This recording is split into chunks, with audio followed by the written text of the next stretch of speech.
दादा अपने गायों को चराकर शाम को वापस घर लौट रहा होता है। तभी एक प्रेग्नेंट गाय का तबीयत खराब हो जाता है और वह गिर जाती है। दादा आगे होने के कारण उसे नहीं देख पाता और वह वापस घर आ जाता है। बेचारी गाय का दर्द से बुरा हाल हो गया था, उसके अंदर चलने की ताकत नहीं थी। धीरे धीरे शाम हो गया और बर्फ पड़ने शुरू हो गया और ठंड के कारण कांप रही थी। उसी ठंड के बीच गाय ने 2 नन्हे बच्चों को सही सलामत जन्म दिया। तभी उसी रोड पर मुन्ना अपने बकरियों को चराकर वापस घर लौट रहा था। मुन्ना गाय और बच्चों को देखकर उसके अंदर दोनों के लिए दया आ गया। मुन्ना गाय के लिए अपने सारे बकरियों से एक घर बनाता है। फिर मुन्ना दोनों को ठंड से बचाने के लिए घर में ले आता है। वह गाय और बच्चों के लिए पीने का पानी खड्डे से भरकर ले जाता है, लेकिन गलती से पानी में एक मेंढक चला जाता है और गाय अनजाने में उसे पी लेती है। अगले दिन सुबह होते ही सभी लोग अपने अपने घर के लिए लौटने लगते हैं। तभी रास्ते में आते समय मेंढक का जहर शरीर में फैल गया और गाय का पूरा शरीर धीरे धीरे मेंढक का बन जाता है। गाय घर जाकर दादा से सारी बात बताती है,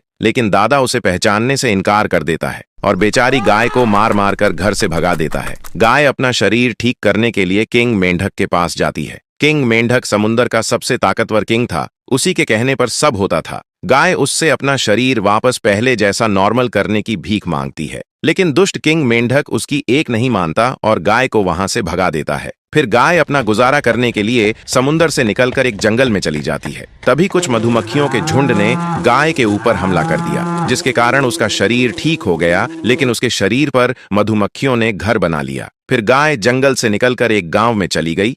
गांव के लोग उसे देखकर हैरान हो गए। फिर गांव वालों ने मिलकर एक मीटिंग किया और गाय को अपने पास रखने का फैसला किया। फिर गांव वाले मिलकर भटकती हुई गाय को अपने साथ घर ले आते हैं और उसके लिए स्पेशल अलग से रहने के लिए एक घर बना देते हैं। लेकिन एक दिन गाय ने ढेर सारा शहद दे दिया और गांव वाले खुश हो गए। उसके बाद धीरे धीरे पूरा गरीब गांव सबसे अमीर शहर बन जाता है। दादा न्यूज में अपनी गाय का कमाल देख रहा होता है और अपना इरादा बदल देता है। उसके बाद दादा गांव वालों को डरा धमकाकर उसे अपने घर ले आता है। फिर वह गाय को जबरदस्ती दांत कर उसे शहद देने के लिए कहता है, लेकिन गाय बोली, आप लोग लाइक सब्सक्राइब करके कमेंट में बताओ, मैं शहद दूं या गांव वापस चली जाऊं।